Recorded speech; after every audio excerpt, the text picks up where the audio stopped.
Cioè io andavo ovviamente a caccia di queste spontaneità che brillavano davanti alla telecamera e quindi volevo tutto agguantare, però mi rendevo conto che mi sfuggiva sempre qualcosa che io cercavo di aprire, E quindi probabilmente da questo desiderio di dare anche un po' un mistero, perché effettivamente questi ragazzi parlano da subito in maniera così diretta che sembrano non lasciare scampo a questa fatalità che loro raccontano. E inconsciamente volevo conservare questo mistero di qualcosa che in realtà tutto sommato loro non toccano con queste parole. Alla fine queste parole paradossalmente non dicono quasi nulla. Nel senso, certo, toccano argomenti di cui noi adesso potremmo trattarne per ore, però non è che vanno a pungolare degli elementi davvero cardini di quelli che è l'inquietudine umana, che è parte dell'umano da che è nato finché morirà, insomma. Will you guys just slow it down and make it funky?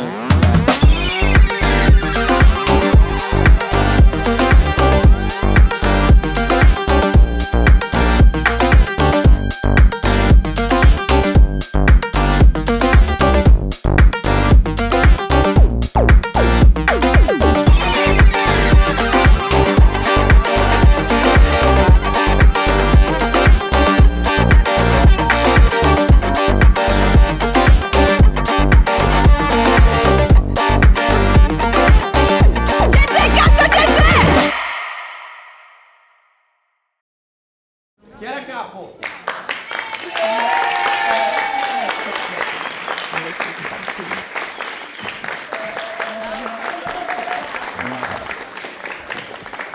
Oppele. Scusate, io... Quelle. Applauso.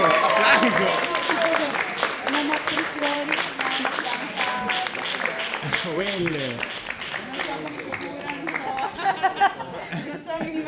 Non mi sconosciute da decifrare. Sei un po' a sopravvivere. Si chiama Kokedama. Grazie. Allora, approfittiamo per ringraziare tutti e tutte per essere qui questa sera. È assurdo avere così tanta gente qui, non siamo abituati. Quindi siamo abituati, ma non così tanto. E che dire, è la prima serata di una rassegna un po' particolare. E infatti non finiremo mai di ringraziare Sebastiano per aver avuto un'idea magnifica, e anche di ringraziare Chiara per averci dato la possibilità per essere qui stasera. Ovviamente buona per darli in casara. E siamo tipo alla terza standing ovation, però tipo la prima non l'hai vista, quindi la prossima tipo sarà definitiva. E che dire? Seba, vuoi dire due parole per introdurre? Okay. Ah sì, ci tenevo a dire che questa bellissima locandina è stata fatta da il DOP di questo documentario, quindi anche se non è qui un affettuosissimo saluto. E un applauso.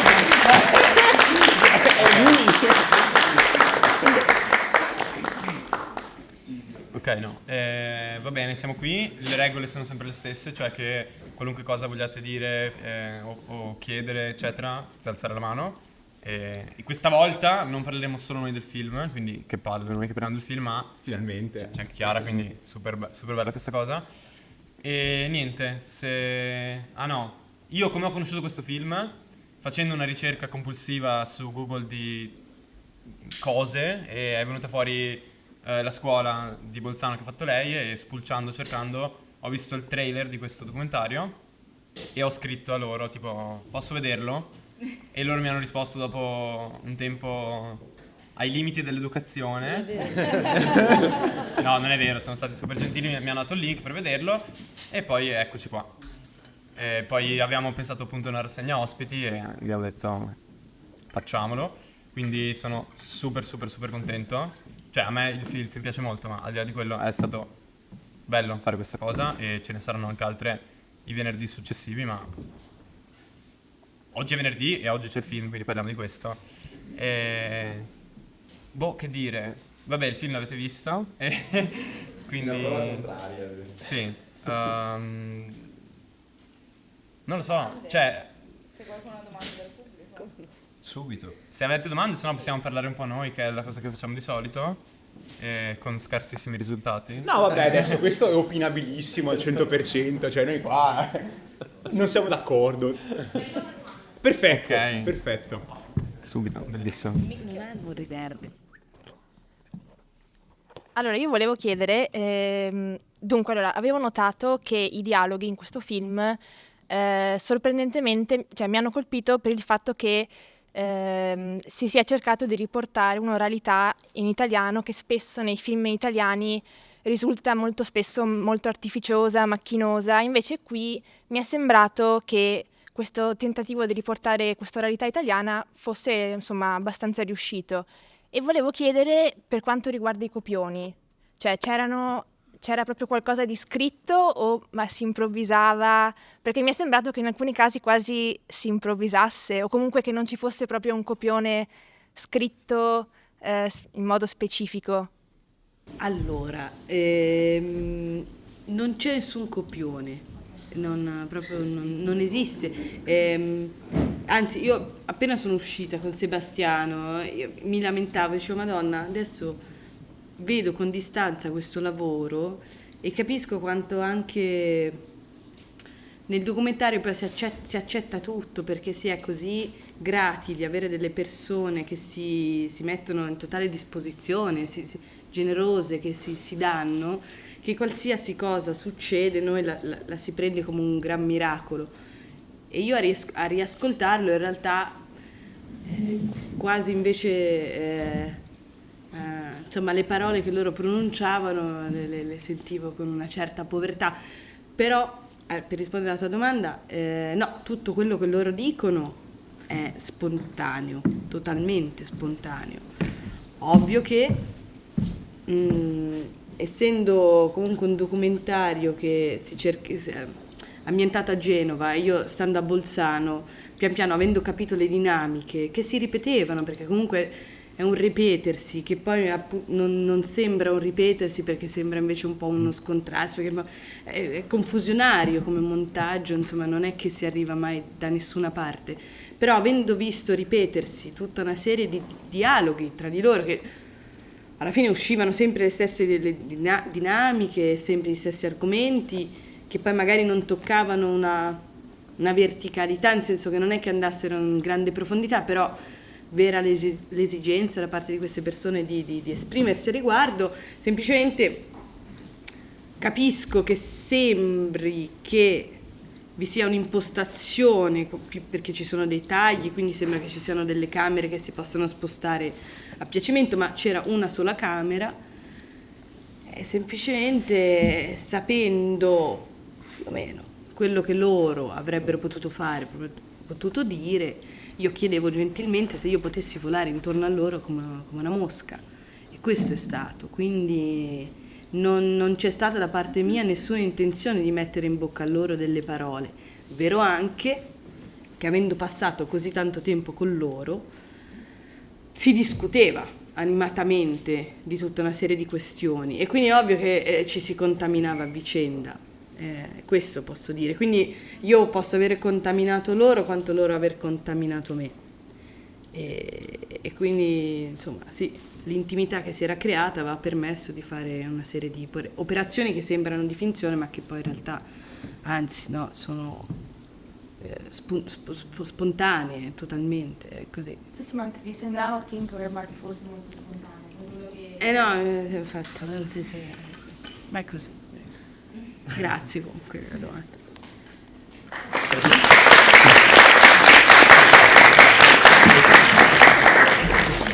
C'era un'altra domanda? Vai pure.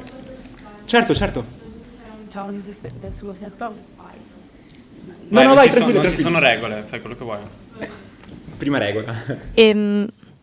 No, io in realtà volevo solo sapere la scelta di Genova come città in cui ambientare il film, il documentario, da cosa è stata dettata, perché comunque anche fuori, cioè ne parlavamo, io ci ho pensato a come mai Genova e non un'altra città, cioè magari sono solo ragioni, non so, dovute a fattori di conoscenze o altro, però appunto mi è sembrata anche un po', cioè, io ci ho ragionato un po', ci ho riflettuto e cioè, ho dato un senso a questa scelta, però appunto lo chiedo a te. Sì.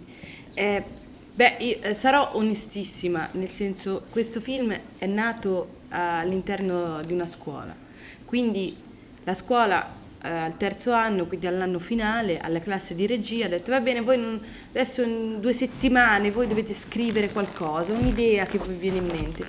E quindi è ovvio che avendo come stimolo un pungolo esterno, uno si inventa qualcosa. Io comunque con Genova avevo già un rapporto molto forte, perché uno dei 3 ragazzi, che è quello che parla con il padre, che va allo stadio, era un ragazzo che conoscevo da tanto, un caro amico.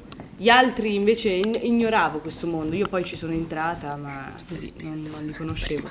E in realtà io mi ero ossessionata un pochino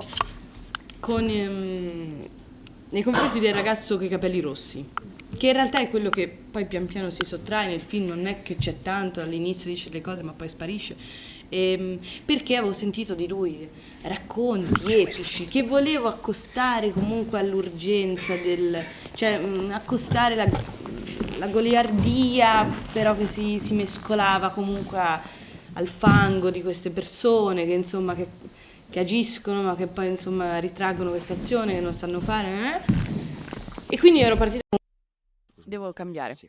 Ero partita con questo e anche con una riflessione sulla città che poi è stata totalmente accantonata, però mi interessava in realtà la vita all'interno della città, quindi comunque la città come sistema, come miraggio entro il quale si abita, questi limiti, questi confini, queste architetture. E quindi poi dopo l'associazione con il labirinto e la città, insomma Genova lo è per sua, cioè è così, effettivamente è un dedalo, nel senso che il centro si chiama così, sono delle creuse, sono delle stradine in cui ci si perde, quindi io pian piano ho trovato questa chiave di lettura o visiva, se così si può chiamare, però è stato tutto un ricercare, insomma, l'idea era molto embrionale e anche totalmente lontana da quello che poi è arrivato a essere questo lavoro, che è un anno, 6-7 mesi di lavoro, di puntate giù, e poi pian piano guardare questa città, queste persone e capire cosa se ne voleva tirar fuori, così. Sul filone del discorso della scelta della città, ho trovato molto interessante il punto di vista che ritrae il mare. Questo cortometraggio inizia con il mare e finisce con il mare, bensì il mare non devia, non caratterizza in prima battuta le vite dei 3 personaggi. E sul filo di questa riflessione trovo molto interessante la scelta del titolo, Dedalo, che sì è il nome prima di tutto del costruttore, ma poi diventa anche il termine con cui descrivere un labirinto. Bene, un labirinto è quanto è tale, a mio modo di vedere, quando ne si possono guardare le pareti, quando ne si possono riconoscere le pareti. E anche qui trovo molto interessante la scelta di guardare Genova dall'alto, dalle montagne, e trovo molto interessante il descrivere il mare come un limite pressoché invaricabile. C'è sempre, ma è di sfondo. C'è addirittura sui quadri della casa di uno dei 3 personaggi, ma rimane lì, è di sfondo. E questo secondo me è molto interessante perché accomuna tanti giovani d'Italia che vivono le città come contesto urbano, che vivono le città come contesto sociale, ma che guardano il mare come un limite. Io mi ci ritrovo molto, vengo dalla Puglia, il mare mi dovrebbe circondare, eppure non ho un rapporto vero con questo. È un paesaggio. Grazie mille alla tua riflessione, nel senso. Poi è anche molto bello vedere come ognuno poi, cioè in ogni immagine, a ognuno fa eco qualcosa di diverso. Quindi grazie. Posso? Vado.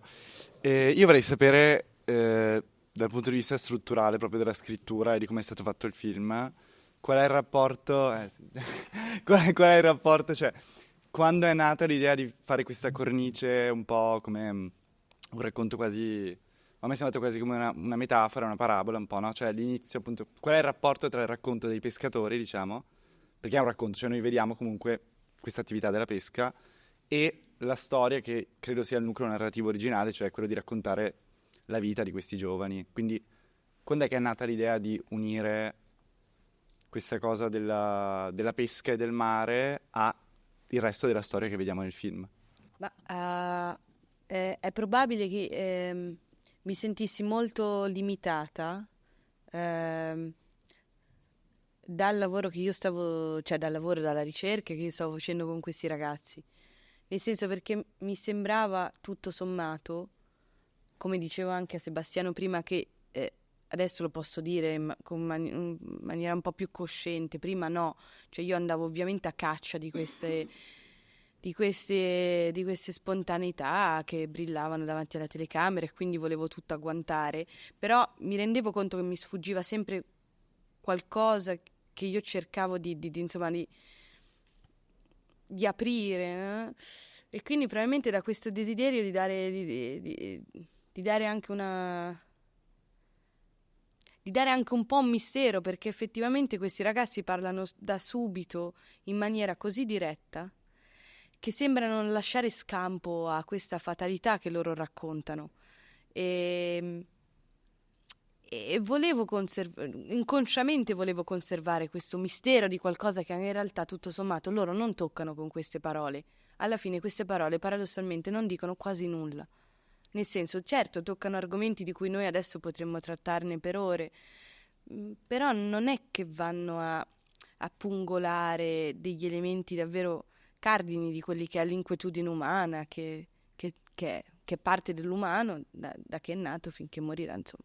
E quindi credo che sia nato da questo desiderio qua di creare ancora di più comunque un mistero che aleggia intorno a questi umani così invischiati nelle loro dinamiche personali, e che però nonostante tutto sono sottomessi a qualcosa che sfugge ovviamente continuamente al loro libero arbitrio, no? E poi questo è stato accompagnato da 13 ore su un peschereccio con il vomito di tutti e via dicendo, e così è. Ecco. Non so, spero di aver risposto. Ecco. Una cosa, il discorso Dedalo è anche quel groviglio di cervelli che cerca di trovare degli spazi, di fare dei ragionamenti, e gira come come zanzare dentro una mosca, dentro un contenitore, non riesce mai a uscire da quel contenitore e continua a sbattere da tutte le parti, però continua così. Fa star male il film. A una persona della mia età, io veramente l'ho vissuto male, non che il film lo veda male brutto, lo vedo male in senso che fa star male, perché se c'è una società, un progresso, chiamiamolo, che pensa di poter procedere senza sentimenti, ma che cazzo di processo è, che di progresso è? Non è progresso, è una morte, dove da una parte c'è qualcuno che va avanti e non è progresso, è lui che va avanti. Dall'altra parte ci sono teste, sentimenti, gente che vive, che muore e che gira dentro questo dedalo senza mai trovare il punto di uscita. E veramente questo fa star male, perché se questa è la realtà, sia chiaro, uno può combattere qualche cosa, può litigare su qualche cosa, può sbagliare su qualche cosa, importante che da qualche parte cerchi di andare. Ma se non riesce ad andare da nessuna parte e gira e si rigira e ognuno si gira e rigira nel suo mondo, senza che ci sia la possibilità di confrontarsi, di contaminarsi, ma abbiamo soddisfatto la nostra serata, il nostro momento, parlando fra di noi, stando male tutti quanti. Domani sarà un'altra volta, riparliamo fra di noi, stiamo male ancora tutti quanti, ma siamo sempre qua. Intorno c'è qualcuno che va avanti, ma non è progresso. Torno a dire, è lui che va avanti, il resto rimane indietro. Se guardiamo la realtà di oggi, succedono un sacco di cose nel mondo, ma stanno capitando, le stiamo guardando, le stiamo vedendo, le commentiamo anche, ma noi restiamo qua e queste cose sono là in fondo. Fanno da contorno, fanno da spazio che ormai al quale ci abituiamo, e non è neanche che cerchiamo di risolvere e affrontare, sono là. Noi siamo un'altra cosa, ci accontentiamo di vivere, ci accontentiamo, subiamo il vivere in questa situazione.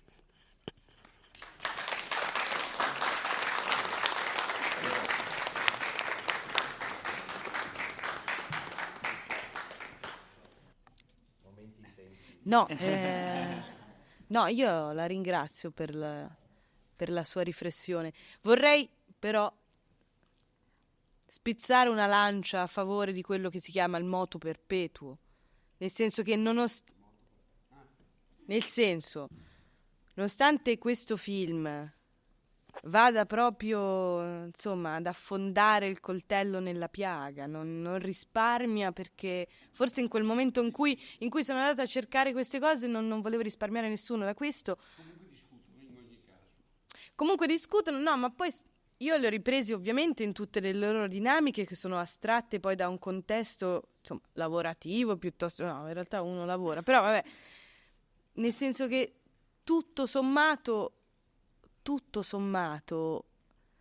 nonostante adesso si pensi che il tempo dell'azione sia difficile in qualche modo da raggiungere, mentre si abita il linguaggio con gran facilità e questo invece paralizza, ammorbi, nonostante tutto siamo dei corpi e questi corpi, insomma, si muovono, no? E quindi non so se non voglio dire questa cosa per consolare, non è questo, è che forse a distanza di 2 anni io dico è vero, è una parte di verità, non è una verità questa, è una parte di un sentire umano che però non mostra il suo contraltare, che è anche il motu perpetuo, cioè il cambiamento. E adesso io so cosa fanno questi altri 3 ragazzi, la loro vita cambia, poi magari non in meglio, magari in peggio, però comunque il cambiamento è sempre presente, anche se sembra che no? Che niente sia possibile da fare. Non so perché ho detto queste cose. Non so.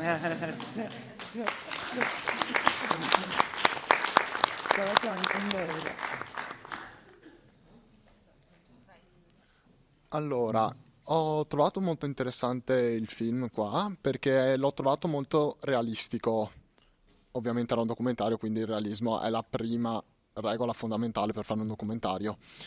E i discorsi dei ragazzi a me mi hanno ricordato quelli che facevano gli amici mia cugina quando mi portava in giro me e mio fratello a 6-7 anni in giro per il Veneto, per le regioni, senza farlo sapere ai miei genitori, ma questa è un'altra storia. Non sono discorsi che io ho sempre sentito miei, perché io in fondo ero un bambino e quelli erano ragazzi.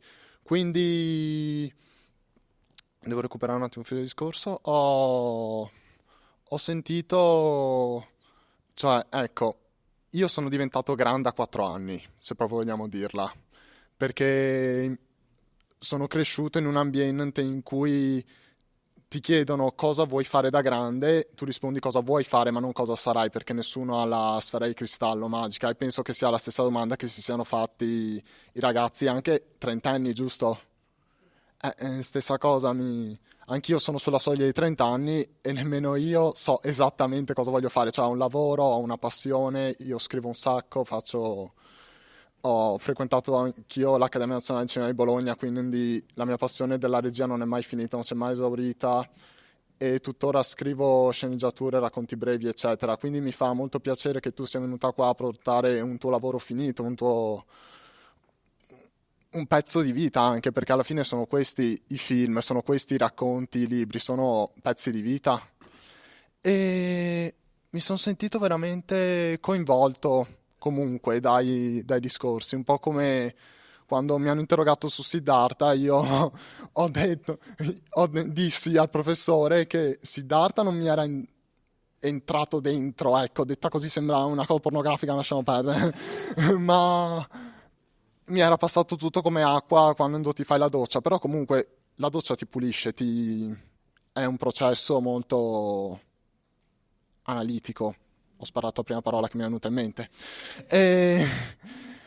E perciò anche queste parole qui sono state come una doccia che mi ha aiutato un po' a rinfrescarmi l'animo, a rinfrescarmi lo spirito, e magari stasera ripenserò a quegli eventi con mia cugina di me e mio fratello, a Padova, gente che gioca con le carte Magic e tu sei lì che... Sì, nei soliti flashback che ti insegnano le parolacce. Cioè, io ho imparato cazzo dagli amici mia cugina, non dalla TV come dice certa gente, l'ho imparato perché alla fine è quello che ti coinvolge, è quello che ti penetra. Credo di aver fatto l'intervento più lungo che ho mai fatto qua a Gen Z finora, e perdono. Mi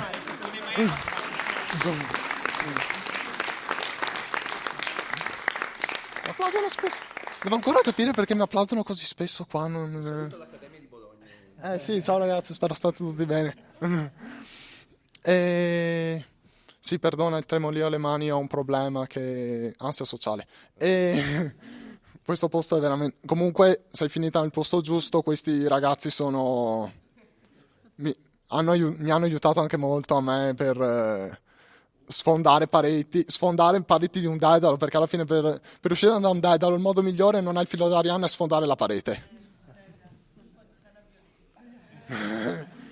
Io non fa mai male, forse. Grazie mille. Beh, grazie.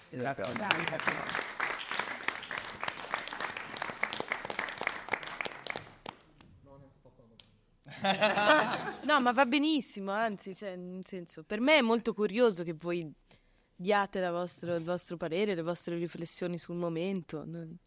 Anzi, io non ho tanto da dire, quelli hanno parlato 45 minuti, io non è che ho tant'altro da aggiungere. Hai fatto parlare gli altri. Mani alzate. Bene. Serve. Serve. Da dualità. Io ho una domanda per Chiara. Volevo sapere qual è la ragione dietro il decidere di porre solo delle figure maschili e invece appunto magari non includere il punto di vista di una coetanea o di un adulto. Quindi questa era la mia domanda. Allora, questa domanda giustamente mi è stata posta più volte e ammetto che io fino a un certo punto non me ne ero accorta. Cioè, non me ne ero accorta, davvero. E questo però la dice lunga, no? Su come noi presumiamo che possa, insomma, un essere umano vivere. Insomma, loro stavano tra di loro e io filmavo loro. E il fatto che non avessero incursioni verso un altro mondo non mi sembrava strano a me, ma perché li conoscevo, però si è sollevata questa cosa. Io credo, oltretutto, poi non lo so, questa è una mia curiosità che porto a voi. Questo è tutto un mondo maschile, quindi queste parole escono fuori da delle viscere che sono tutte di uomo. Poi io non so, io mi sono trovata sempre a condividere questo mondo qua, quindi lo trovo a me vicino e quindi non trovo uno scarto, nel senso che mi identifico con delle cose che dicono, però è curioso che questo lamentio, che questa litania, io la sento in realtà sempre da un punto di vista maschile, non è mai il femmineo che ci viene a propinare questi prolassi, no? Di parole. Quindi credo che sia anche molto... No, credo che sia anche... che so come dire, perché l'uomo comunque... non so, ha questo fascino del demiurgo, del costruttore, quindi quando gli manca l'azione o comunque il poter costruire, il creare, è lì gli cade un mondo, e credo che soprattutto per i ragazzi uomini, no? Questo tempo che noi viviamo, dove sembra che appunto il tempo dell'azione sia lontano o dislocato o altrove o soffocato, faccia sì che riempano il loro tempo, anziché dell'azione, dell'impresa, della gloria, della caccia, di una parola che che poi non va da nessuna parte, perché è un compiacimento, perché poi è tutto un piangersi addosso. Io, nel senso, da questo punto di vista qua sono anche un leggermente critica, non tantissimo, ma un pochino.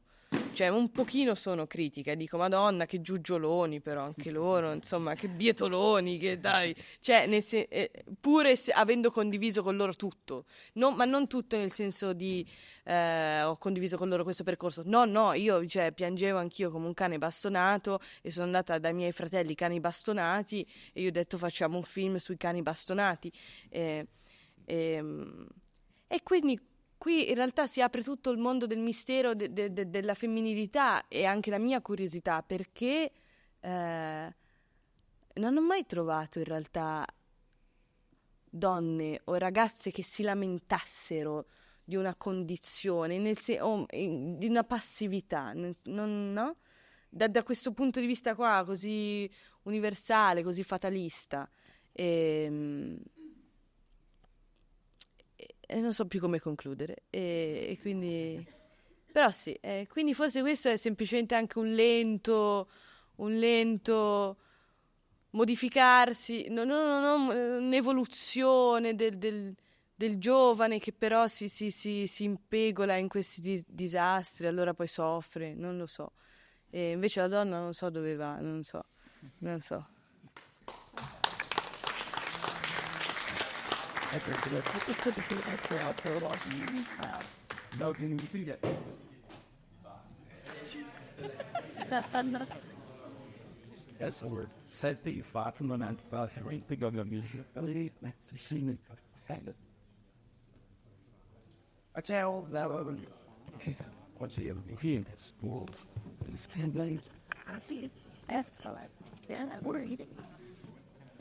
districo in questo dedalo di...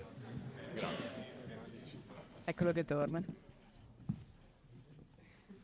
Allora, secondo me una parte del film che manca, loro giustamente stanno tirando fuori un lato, come è stato detto da tutti quanti, fatalista della situazione, ok? Sicuramente si può vedere anche qua dentro, comunque di ragazzi che comunque hanno voglia di voler fare, ce ne sono, uomini e donne, indipendentemente dal contesto. Sicuramente gli anni che viviamo, anche grazie ai social, fanno sì che tutto quello che è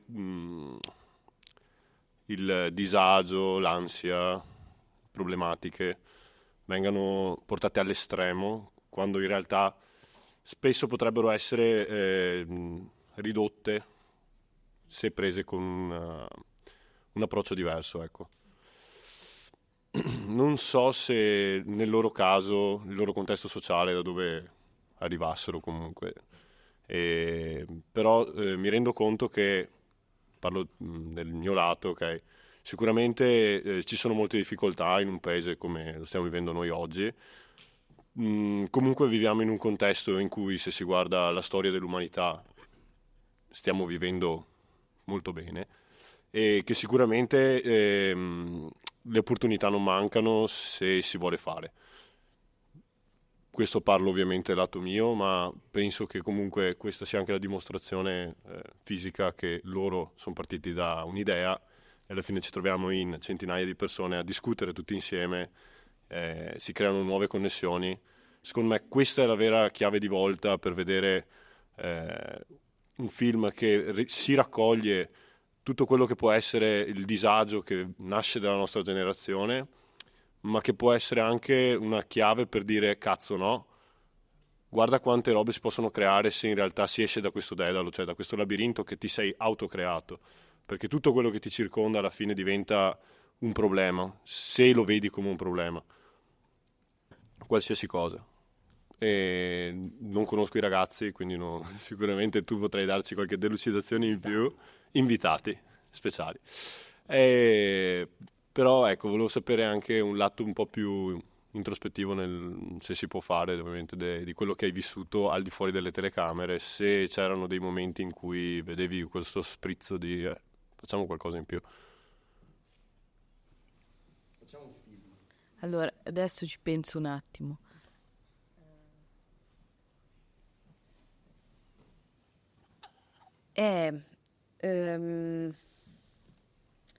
No, io credo che sì, cioè tu dici giustamente, no, che c'è un'illusione, no? C'è un oggetto, io a quell'oggetto attribuisco degli aggettivi che non gli sono propri, ma che io gli do, e per questo lui ha un potere su di me. Vero anche che io non so se si può uscire dalle proprie illusioni, cioè nel senso io non so se si è capaci davvero di esperire la realtà così com'è, alla fine ognuno può vivere solo nel suo modo di interpretare la realtà, e che quindi si tratta sempre, costantemente di una grande illusione, no? Non so.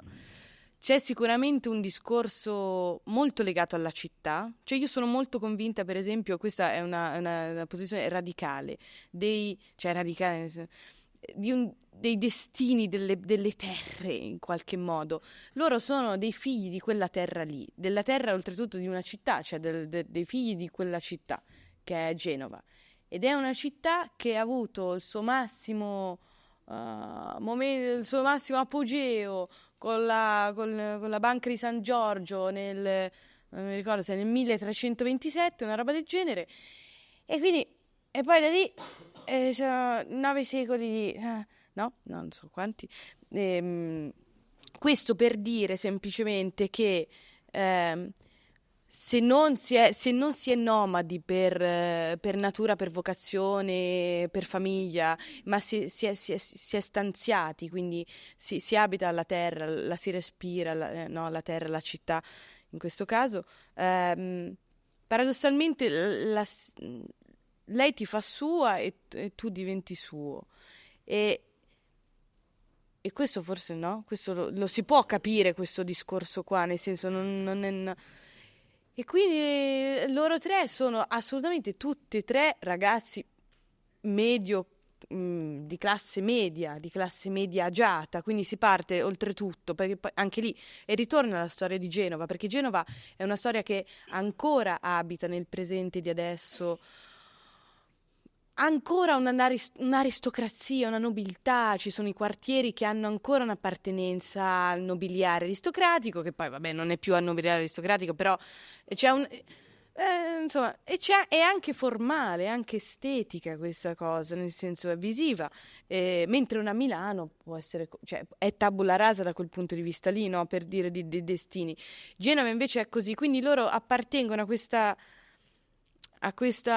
sono parte ma neanche sono guerra di classe, perché poi loro sono bravissimi, sono gente che in realtà poi ha passato poi il loro tempo con gente di altre classi, non so come dire, no?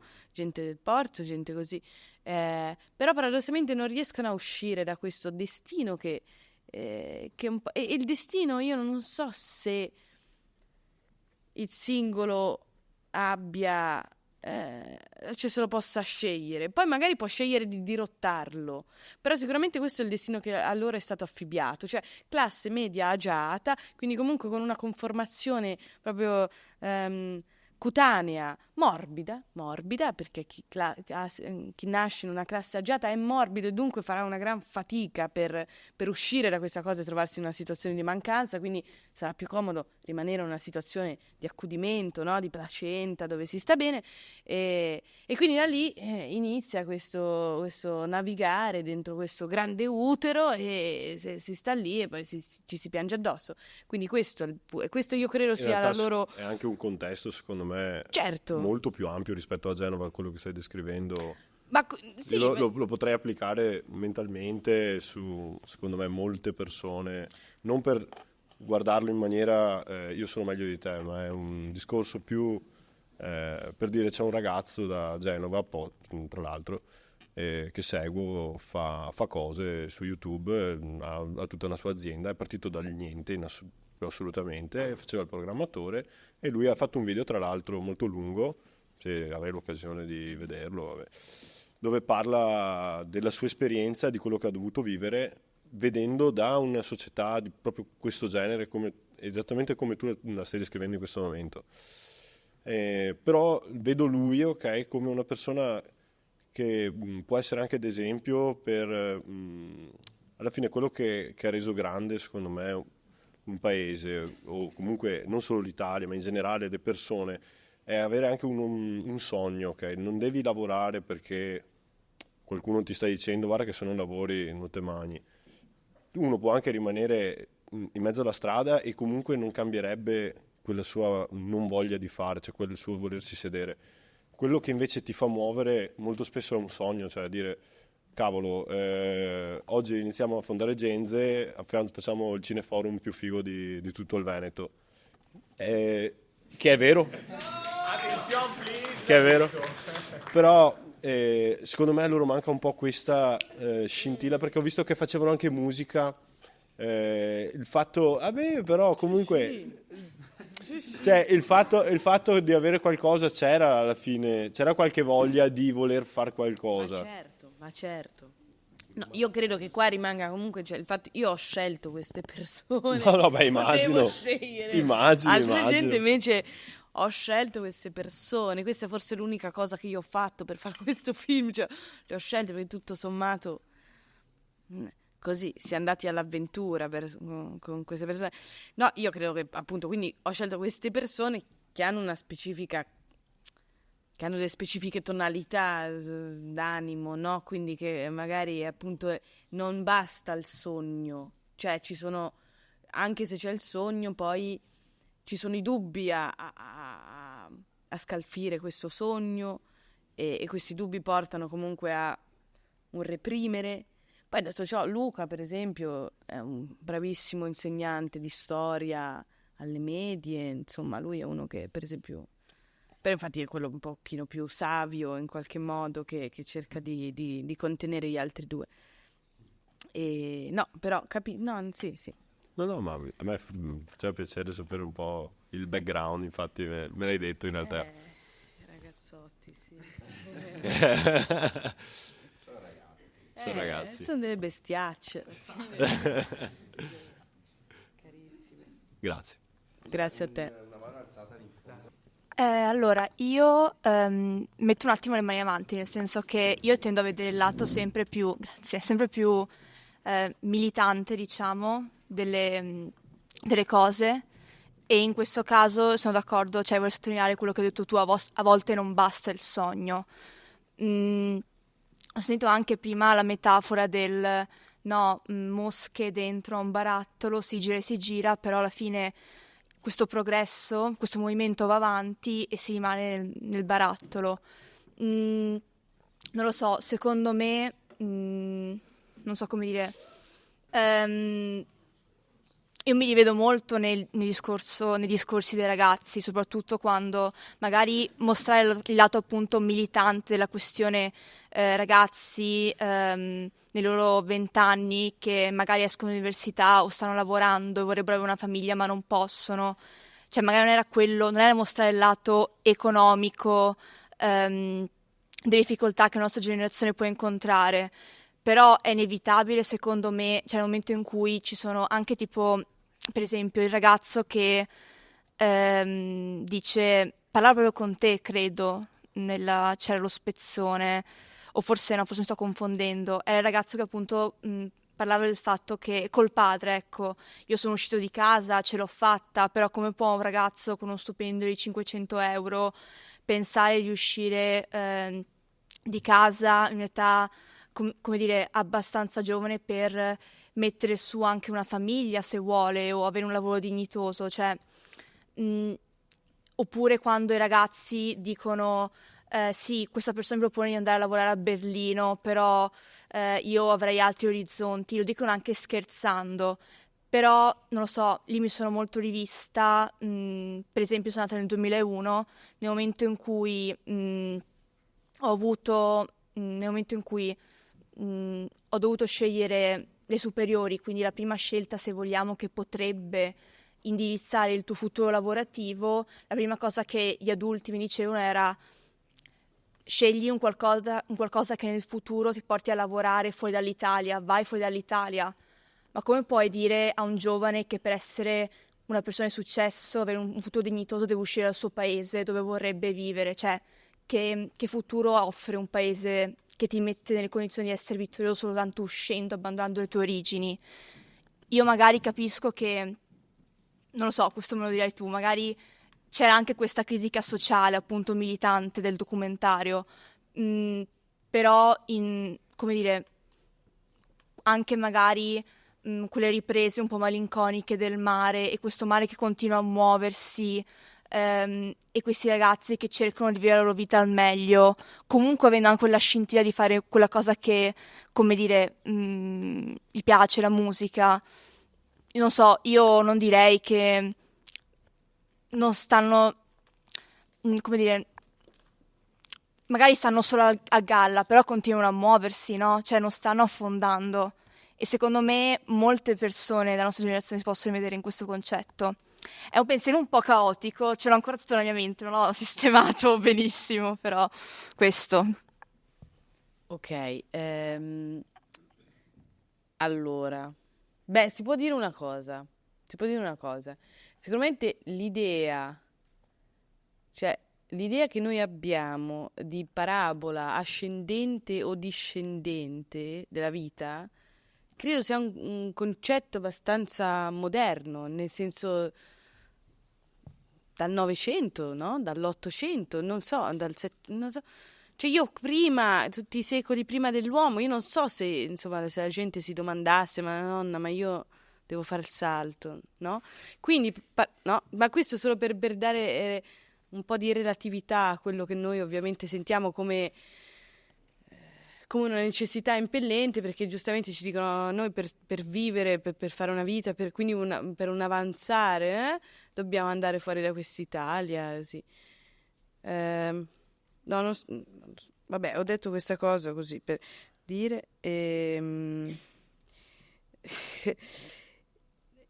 Ecco, è difficile, non so, è difficile. Cioè, forse quello che intendevo dire, ti aiuto, perché forse il mio commento era un po' che sotto ha anche questi dialoghi, non dico leggeri, però che a un certo punto magari uno spettatore potrebbe dire ok, ma di cosa stanno parlando alla fine? Cos'è questo malessere? Ci sono delle ragioni effettivamente presenti di un sistema che non funziona, e poi magari c'è anche quest'altro malessere che sempre quel ragazzo che parla del padre, del discorso dello stipendio, lui ce l'ha fatta, però non è che è contento. Quindi non... Appunto, questa quindi è la riprova anche del fatto che non c'è... Cioè, anche per seguire quello che magari gli era stato detto, gli era stato promesso, come insomma, se tu fai, sarai, non... Ma secondo me questo, insomma, ripeto, come dissi all'inizio, queste parole che loro dicono, essendo giustamente spontanee, io adesso a distanza di 2 anni, non dico che non le trovi, le trovo tutto sommato che girano intorno, ma è una circonferenza molto larga rispetto a un nucleo sostanziale, perché dire che questa Italia non ha futuro, non so cosa voglia dire questa cosa, che il sistema è sbagliato, non lo so cosa voglia dire. Io credo che fondamentalmente ci stia l'individuo, cioè l'individuo nel senso la persona che si tenta di compiere, no? Che si tenta di compiersi come essere umano e che poi questo succeda al di fuori di un paese o all'interno, io non so, cioè mi è molto complicato dare, io davvero, cioè, faccio davvero fatica perché non saprei cosa dire a riguardo, nel senso che poi ognuno rimodella la propria vita in base ai propri bisogni, nel senso che magari una persona dice che con 500 euro non ci può vivere, però paradossalmente basta avere 2 magliette, una mutanda, cioè, no, sto esagerando, però, e si può vivere, nel senso in realtà ci sono tanti modi di vivere, molti più di quanti ci si aspetta, e probabilmente siamo abituati a un'idea di vita che è comunque, insomma, bisogna avere la macchina, bisogna avere tutta una serie di cose, tutta una serie di la facilità dello spostamento, la facilità dell'incontro, l'uscire a bere, insomma. non è detto che debba per forza rimanere così, e non è detto che questo momento in cui noi siamo e queste attività che noi facciamo siano per forza buone, no? Cioè che ci facciano bene, no? Potrebbe anche cambiare tutto, non so, ma non so neanche più cosa sto dicendo, perché non so cosa sto dicendo, perché non so dare delle spiegazioni, non so dare delle spiegazioni io, Sebastiano, per favore. Datemi, insomma, fermate questa cosa, grazie. Ti faccio una domanda io. Allora, se dovessi buttare giù da una torre infuocata Brad Pitt oppure Leonardo DiCaprio, chi butteresti giù? E perché, ovviamente? E perché? E perché? Certo. Questa è ancora più difficile della riflessione che lei ha posto. Ciao, grazie mille. Ciao, grazie. Tutti e due, Simultaneamente. o nessuno dei due o tutti e due. Okay. O tutto o niente. O tutto. Comunque c'era una mano alzata. C'era un'altra domanda, forse? Simon? Simon che è provvisto di microfono o è sprovvisto? Forse è sprovvisto. Beh, te lo posso dare io? Ah no, forse è meglio che... Sì. Grazie. Sì, volevo farti una domanda su quello che era la post-produzione, quindi dopo la registrazione. Perché chiaramente quando sei andata a filmare la vita di questi ragazzi, loro ti hanno aperto un po' le porte della città, di casa loro e anche di se stessi. Hanno parlato di concetti esistenziali e sotto un certo aspetto si sono comunque messi a nudo per quanto riguarda la loro storia e la loro vita. Quando hai dovuto lavorare effettivamente al progetto, quindi da un punto di vista oggettivo, calcolare cosa valeva la pena, cosa no, cosa fosse coerente o meno, cioè come hai gestito un po' la situazione, perché stiamo parlando di attimi di vita di persone e magari non ti verrebbe da tagliare con la stessa spontaneità o leggerezza certe scene, certi attimi o certi discorsi che hanno fatto. Quindi mi chiedete com'è stato. Tu parli del montaggio, quindi Sì. No, certo, certamente. Cioè, poi il problema del... A parte che il montaggio è un disastro a mio parere, però se va bene. No, appunto la cosa la cosa più interessante nel momento in cui con una telecamera ti trovi, no, a carpire delle immagini è poi tentare di rianimarle in qualche modo, cosa ancora più complicata, cioè anzi non è una complicazione, ma anzi è quasi un incomodo, e ammetto che è un incomodo nel montaggio, trovarsi a doversi relazionare con la consapevolezza che queste persone esistono e che dunque in qualche modo tu sei portato a una censura, perché io lo so, io ho fatto delle scelte di censura, perché non volevo che si vedesse che, e ora lo dico, quindi non è più una censura, che Francesco sul come si chiama, su quel tempietto, no, su quella fortezza, era ubriaco marcio, che non si teneva in piedi, quella è l'unica parte che abbiamo tenuto che funzionava. Non lo potevo mettere, no? Perché era troppo, mi piangeva il cuore mettere una cosa così. Quindi ovvio che c'è una parte di censura. Ovvio anche, a posteriori dico, interessante vedere come l'occhio cambia, nel senso che io in quel momento feci delle scelte che sentivo urgenti, sentivo tante cose che ora non sento, cioè nel senso è vero che è un po' un'immagine mia a raggi X attraverso di loro, fatiscente, non so, inconcludente. Ora probabilmente farei delle altre, se potessi riguardare il materiale farei delle altre scelte che non sarebbero neanche così tese al carpire questi zampilli di vita che loro esprimono. Probabilmente farei anche delle scelte diverse sull'immagine, insomma. Qui di immagine non è che ce n'è tanta, cioè insomma vabbè. Quindi sì, poi ho avuto un sacco di problemi con il montatore perché era un alto atesino con proprio un bello zappone, quindi ci scontrammo fino alla fine, finché lui abbandonò, devastato, disse basta, io non ce la faccio più.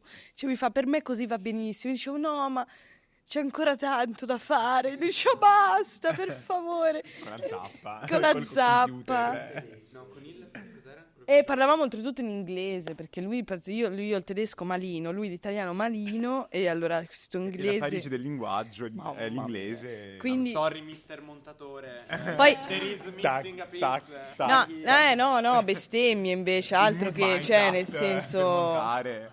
No, perché era difficile, perché ci si scontrava con un modo, per esempio lui aveva... cercava delle strutture di narrativa che col materiale che avevamo, cioè, come potete vedere, non era neanche stato pensato, augurato, e quindi poi niente, si finì che io compii questo montaggio da sola, e a fatica, zoppicando molto, e probabilmente anche lo stare dentro in maniera così, cioè la scuola richiedeva dei tempi. Questa era una parte incentiva, un lavoro, a volte fertile, delle volte, se poi bisogna passare tanto tempo a causa di una scadenza, diventa allucinato. E quindi questo fa compiere, secondo me, delle scelte a posteriori che poi dici, Madonna, avessi avuto un po' più di tempo, un po' più di distanza, delle persone che guardavano questa cosa, la giudicavano per quello che era, o comunque per quello che loro potevano vedere, però... io la trapassavo l'immagine, ci vedevo dietro tutto quello che era successo, quindi davo importanza a una cosa, anche se non oggettivamente, ma fisicamente dentro l'immagine non c'era niente. Però dicevo, ma no, ma lì lui dietro poi dopo ha pianto, ma non si vede, però l'ha fatto. E allora avrei fatto altre scelte, invece così è stato e così è. Quindi questo è un tentativo, insomma. Ecco. Basta.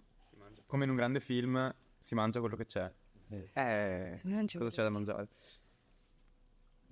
Ci siamo forse? No. Strutta.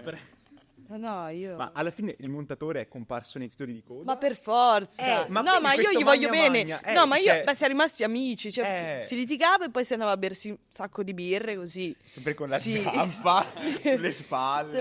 Perché lui c'aveva... Sì, i genitori gli facevano vino, quindi erano proprio... Ciao, grazie mille. No, poi io e Paul siamo rimasti buoni rapporti.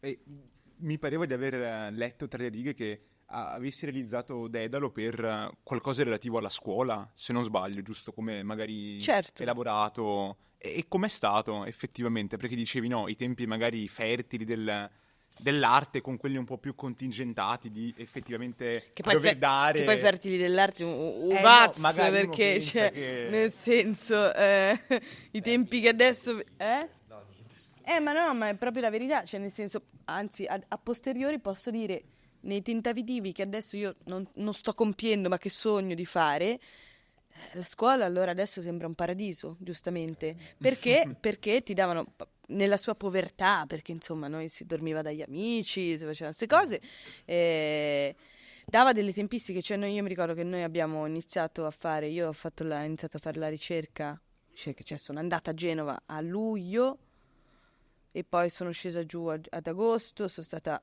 tutto settembre facendo qualcos'altro e poi ho iniziato a scendere tipo a 3-4 volte, 2 settimane a volta e poi sempre meno, perché dicevo bene adesso noi giriamo questa scena e quest'altra scena e poi dopo secondo me da marzo abbiamo iniziato a montare, però Paola aveva fatto pian piano un premontaggio delle scene, cioè il fatto che io andassi giù e poi ritornassi permetteva al montatore di prendere il materiale, lo si visionava insieme, lo esportava, lo sincronizzava, quindi lo preparava, che era già comunque un gran lavoro effettivamente, e gli dava anche una sua forma. Questa forma qua comunque c'è anche Paul dentro tutta questa cosa qua, ovviamente non potrebbe essere senza. Ciao Paul. E poi da marzo secondo me a luglio abbiamo fatto tutto insieme alla post-produzione e tante altre cose. Sì. Quindi aprile, maggio, giugno, 4 mesi, ma non sono tanti. Non sono tanti, io credo. Però non avevamo tanto materiale, avevamo 9 ore rispetto a dei compagni di classe che tornavano con 200 ore. Insomma, noi andavamo con pochissimo, c'è quasi tutto. Infatti tutta la prima parte è un po' sbilenca, ma è tutto un po' sbilenco, ma soprattutto la prima parte è tutta ricerca, proprio, cioè abbiamo tirato dentro tutto quello che avevamo. È per questo che è un po', no? Un po' così, un po' ping pong, no? E i ragazzi, cioè dicevi prima che Luca adesso fa l'insegnante di storia, giusto alle medie? Certo. E gli altri 2 invece? Allora, Luca fa l'insegnante di storia, ma lo faceva anche mentre stavamo girando, cioè lui, insegnante di storia.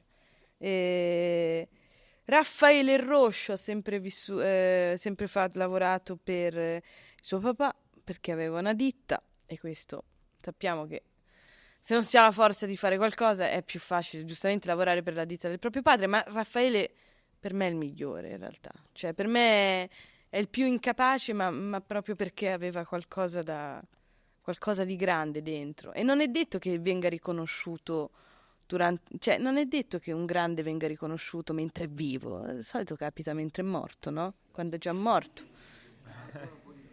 No, lo so, però per dire che cioè che la questione del successo in vita non è, no? Di solito si fa anche le rifiuta. È un fatto riconosciuto, naturale. Non ci si può fare niente, ahimè. Vabbè, bisogna morire, insomma, no? Bisogna morire. E Francesco non lo so, lui era curioso, io lo conoscevo come Francesco il gelataio, faceva il gelataio e poi faceva il cameriere, insomma, però aveva un passato in politica, faceva delle cose per il comune, comunque lui in realtà era uno che poi con la gente ci voleva stare, faceva delle cose, non so bene. Fa ancora il cameriere, cioè li ho visti a ottobre, fa ancora il cameriere. Ok. E con la musica di Raffaele non è, quella l'ho più ecco, per esempio quella io l'ho sforzata io, gliel'ho fatta fare io, perché loro mi vendevano i loro sogni, mi dicevano noi sì, facciamo musica, faremo grandi concerti, Chiara vieni con... E io ho detto va bene, allora adesso facciamo voglio vedere che andate a registrare con i vostri amici, e questa cosa non capitava e l'ho dovuta far accadere. Io ho detto va bene, allora io adesso chiamo il vostro amico Mattia, non mi ricordo, Mattia, veniamo a casa tua e giriamo, voi che registrate. E lui mi fa ma noi non lo facciamo mai. E io ho detto noi stavolta lo facciamo, va bene. L'asino. Stiamo girando sì. Con la zappa dietro intanto. Porca perché in realtà ecco è una questione di vita o di morte. mi è venuto in mente adesso, in realtà il film all'inizio tentava di seguire Francesco e Raffaele, quindi il rosso, e Francesco che è quello che inizia e chiude tutto, c'era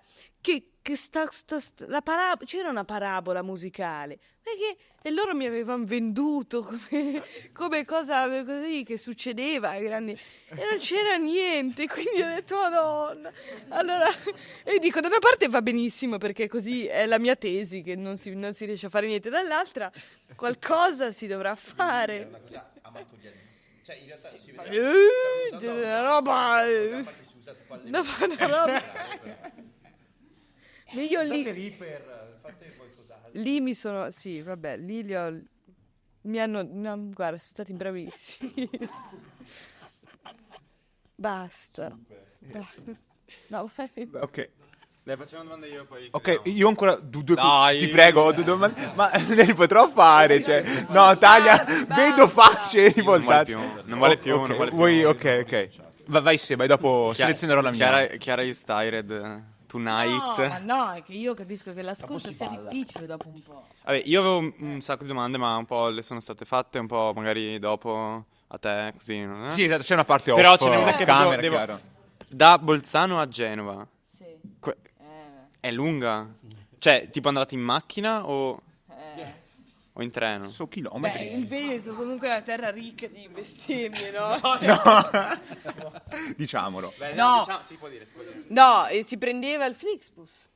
Con 7 ore e mezza. Che è la bestemmia del trasporto italiano. 7 ore e mezza, carica come i muli, io il signor Giordano si andava con 5 borsoni, con tutto, ma certo. E quindi ovviamente... Era bello, ma era bello. Perché, scusami, Flixbus a questo punto immagino preso a ore che non si possono minimamente dire, perché... Quindi si dormiva tipo con un occhio aperto perché avevi comunque l'attrezzatura da... E con la mascherina sul Flixbus. E con la mascherina. Poi esatto, poi c'era ancora tutto un... Sì, però Bolzano-Genova è ma i Flixbus sono 7 ore e Tante mezza. fermate. Sì. No, eroici comunque. Cioè, No, ma poi shout out. incontravamo sempre lo stesso guidatore e quindi ormai ci eravamo diventati amici di lui. Ma no, mettevamo le borse sotto, ma a me non fregava niente, insomma. Si dormiva, si faceva quello che si doveva fare. No, va bene. Dai, beccati le ultime 2 domande di Andrea che Ok, le vuole allora, proprio fare. No, ma gliene faccio uno o gliene faccio 2? Come volete, come vuoi. Fai una crasi, no? Mettile... Vai. Vai, Diamo vai. l'ultima invece domanda al pubblico. Vai tu, ok, grazie. Sai che ti ha rubato lo slot per te. Ci sta, me ne farò una ragione. Le farò comunque, non è un No, problema. se stai lavorando a qualcosa adesso e se hai intenzione magari di anche riprendere il materiale di questo film e farne qualcosa di più grande, non lo so. No, assolutamente no. Dai, un No, reboot. no perché... No, nel senso, no perché questo lavoro, che ripeto, è nato in seno alla scuola, io poi dopo, in quest'anno e mezzo da cui insomma, sono uscita da questa scuola, a me sembra di invece aver insomma, il rapporto con l'immagine è molto cambiato, quindi non posso fare affidamento su cose che guardavo con un occhio che adesso non ho più. Sì, avrei ho delle curiosità ed è sempre una curiosità sulla città, sempre sulla città, comunque questo strano ambiente che ci siamo costruiti, che un tempo era un mondo di artigiano, dunque insomma traspariva un po' un'anima, no? E invece adesso si capisce se c'è tanta anima dentro. Mi interessa la città, proprio come struttura visiva, proprio visiva, il confine, ma il confine è proprio visivo tra l'inizio e la fine di una città e soprattutto poi anche i fenomeni delle città più grandi. Io vengo da Milano, quindi ovviamente in questo momento sto parlando di Milano, cioè mi viene in mente Milano e anche questo suo essere diventata poi un ciclone, che quindi c'è un buco nero perché il centro... Non si sa chi ci abita, probabilmente nessuno, non ci abita nessuno, ci passano delle persone, non si sa chi sono, non toccano quasi terra queste persone, quasi no, levitano, no? Come si dice. Quindi mi interessa questa cosa della città, e basta. Donde? Vabbè, quando sarà, sai che in questo posto sei la benvenuta. Sì. Ragazzi, solo qua. Solo qua, Ti informiamo che tuo malgrado solo a Castelfranco Veneto.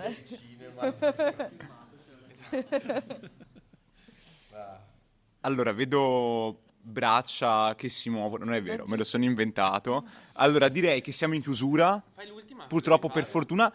Chiedo, c'è un momento Chiara Capo consiglia? No, devi fare la domanda o no? Sì, no, è una domanda. Questa è la tua domanda? No, questa è la domanda per voi, quella non ufficiale. Fai la domanda a lei Ok, allora, l'ultima domanda è questa, che in realtà non è una domanda ma una curiosità, cioè prima hai detto che Francesco, quando era su quel castello in collina, era, diciamo, un po' alterato, ma ci sta. Ma io ti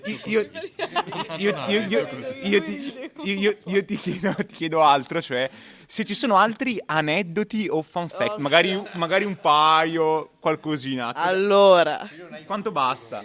Vi racconto uno che credo sia sufficiente. Ma come si struscia le mani dopo? No, perché tu ti chiudi e invece ancora uno solo. E questo è un problema per il cinema, cioè il problema che adesso nell'arco di questi ultimi 30-40 anni si è andato sempre più a porre l'attenzione da una parte giustamente, dall'altra quasi impropriamente sui diritti dell'immagine. Quindi in qualsiasi spazio noi si entri con una telecamera, ormai, a parte che tutti sono abituati ad avere un obiettivo addosso, cioè la vanità ormai è di tutti, quindi non incontreremo mai più gente che non sa cos'è un obiettivo. E vabbè, e questo però è tanto.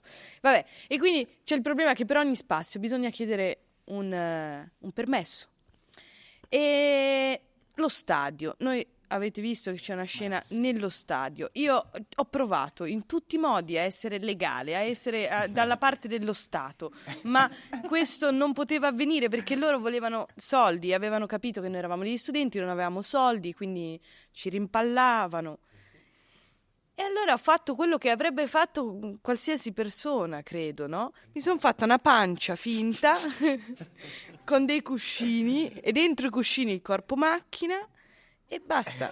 Sono passata per i tornelli, sapendo che poi sarei passata dentro una zona dove non ci sarebbero stati controlli e abbiamo girato e basta. Al netto delle imposte. Poi abbiamo fatto dei giri di perlustrazione per capire dove erano le pattuglie. No, comunque se aveva paura. Giordano si asteneva. Giordano, il camera, diceva se ti trovano io non c'entro niente. Ero da sola. Diceva va bene. Mi fa io non. No, Chiara, io no. Giordano Lignavo. A Giordano. Giordano Lignavo. Tante storie Giordani comunque in questo paese. Trafiamo. Però c'era il fonico che mi scocciava in questo bar di fianco allo stadio. Tutta sta pancia. Dicevo, scoccia. E vabbè, Bellissimo. questo. Ecco. E tutti magari fate passare la signora. Credo che ai tornelli qualcuno poi dava gli spintoni. Belina. Ma per me nessuno ha sospettato, cioè nel lagone della partita, del Genoa, della curva su, non lo so, per me nessuno... No, il problema erano i tornelli perché poi lì c'erano le guardie che, insomma, che perlustravano gli zaini e non puoi portare niente. Non puoi... le pance. E nessuno si mette a fare supposizioni. No, però per dubbio... infatti. Perché poi il problema cioè era un corpo macchina voluminoso, quindi averlo messo nello... Cioè, se l'avessimo messo nello zaino sarebbe stato il nostro fallimento perché l'avrebbero trovato e lì non puoi portare niente, non puoi portare neanche la telecamera, una macchina fotografica. E quindi si fece così. E qui forse è veramente ultima domanda, se no Gabri mi incenerisce con lo sguardo. Tu nei secondi, col corpo macchina addosso, nei secondi prima di passare nei tornelli, ti stavi cagando addosso o no? Cioè, certo. È come entrare senza biglietti, cioè... Certo, ma quella è la...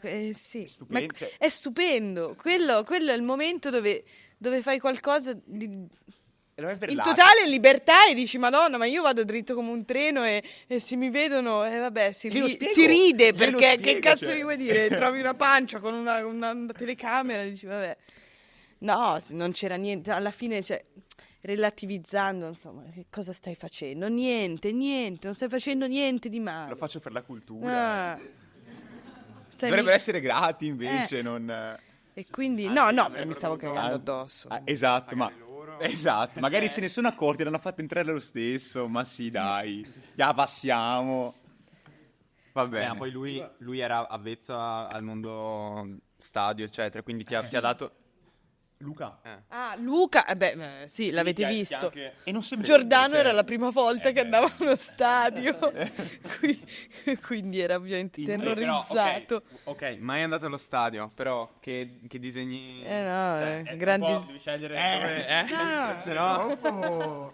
Comunque, piccolo shout out, nel senso, abbiamo invitato tutti i registi che abbiamo... quasi tutti, quelli morti ovviamente non potevamo invitarli, tutti gli attori che abbiamo visto durante le pellicole proiettate, abbiamo invitato Lynch, Jodorowsky, Inarritu, ma tu sei stata la prima a venire. Grazie. Parola. E questa è la verità. Grazie. Siamo in chiusura? Siamo in chiusura. Forse prima del... Però, porca miseria. Per previsto da... Ok, allora, senza pensarci, cioè lo devi dire subito. Sull'unghia, così. Cosa consigli? No, allora, usiamo la formula. Però se vi è piaciuto Dedalo di Chiara Capo, amerete... Senza pensarci. 3 film, così, bam, uno dopo l'altro. Ho capito, ma questo fa schifo, quindi No, cosa vi dico? non so, i tempi Cosa vi do? Dei film belli che dico, perché sono belli? No, sono molto più belli. Come vuoi? Ciao maschio di Marco Ferreri. Aspetta, no, io devo pensare. È il gioco. È il gioco È un proprio. ma non è che proprio non mi viene in mente niente, cioè non c'ho niente. Alphaville, Jean-Luc Godard. Aspetta, ce n'è un altro. Anna, ma non c'entrano niente col mio film. Anna di Alberto Griffi. E poi basta, sono 3, basta. Cosa vorrei dire? Non credo in niente. Ma è non è un'attestazione, è un film, no? Esatto. No. Ma dove si potrà vedere? Dove si potrà vedere? Non credo in niente. Venerdì prossimo qui. Grazie, era una marchetta. Aspetta, sei stata usata. Ah, dai, scusami per questo. Allora, grazie mille per essere venuti. Stiamo chiudendo, quindi ti chiedo di aspettare. Ma la serata non di è finita, il bar è aperto. Penso che le orecchie proprio. No, un attimo solo. Siamo in chiusura, venerdì prossimo, non credo in niente, un film di finzione. Direttamente da Roma verrà regista, attrice, direttore della fotografia. Ci sarà il trailer sui nostri canali, quindi vedetelo. Siateci. So che l'avete fatto 1000 volte, ma vi chiedo un altro applauso a Chiara Cappo, Giordano Di Stasio e Paul Giulian e Paolo. No, il meu tatuatore è lui. Grazie.